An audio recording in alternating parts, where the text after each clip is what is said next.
hi guys, so good morning. So you can see, kagigising ko lang kasi alas 3 na yata ako natulog kagabi or alas 4 dahil nagtinda ang lola nyo.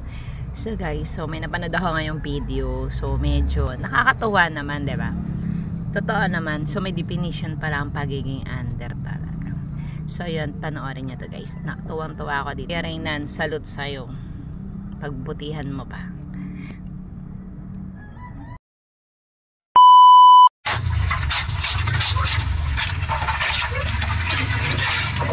Under daw ako. True, baka naman nila na-offend ako. Oo, paminsan-minsan makapalan ako. Pero hindi ibig sabihin, na-offend ako pag sinasabi ang under.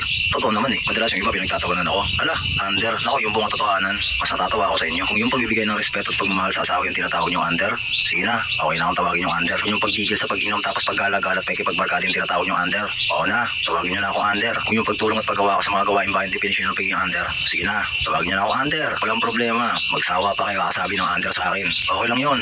Under ako. At proud ako doon. Kasi kung sa pagiging under ko maalagaan ng maayos yung pamilya ko, kung sa pagiging under ko mapapasaya yung asawa ko, kung sa pagiging under ko magkakaroon ng katahimikan sa bahay, araw-araw kong pipiliin maging under. Ito kasi hindi maintindihan ng iba eh. Pamilyadong tao ko, pinakaunang priority ko sa lahat. Pamilya ko, walang halaga yung sasabihin ng iba. Ang importante, pag-agawa ko yung obligasyon ko sa pamilya ko. Di ba pag nagpapamilya ang tawag, lalagay sa tahimik, di magkakaroon ng katahimikan ng bahay. Kung may isa sa dalawang mag-asawang hindi pa nakakaalis sa mga gawain nila nung binata o nung dalaga pa sila, yung sobrang pagbubarkada, paggagala, pagbibisyo, hindi yung gawain ng may asawa. Yung patamad-tamad tapos pagiging patugan sa loob ng bahay, hindi yung gawain ng pamilyadong tao. Ngayon alam ko may mga hurt na naman ng feelings dito sa mga pinagsabi ko.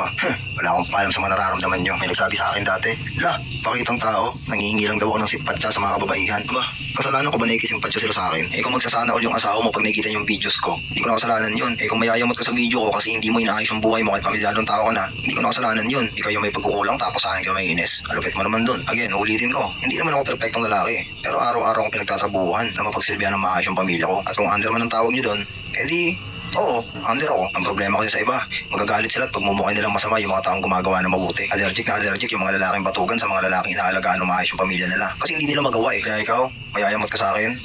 Problema mo na yan. Ang gawin mo na lang, alagaan mo yung pamilya mo at yung asawa mo. Mas goods yun. Ulitin ko, walang masama sa pagiging under. Kung ang kapalit naman ito, isang matahimik at masayang pamilya. So, di ba guys? So, narinig nyo na yung mga sinabi niya, di ba? So, kung lahat ng tao, lahat ng lalaki ganito yung mindset, totoo. Yung katahimikan sa pamilya, makukuha talaga ng kada pamilya. So, happy family talaga. Kaya dapat alam nyo yan. Bye!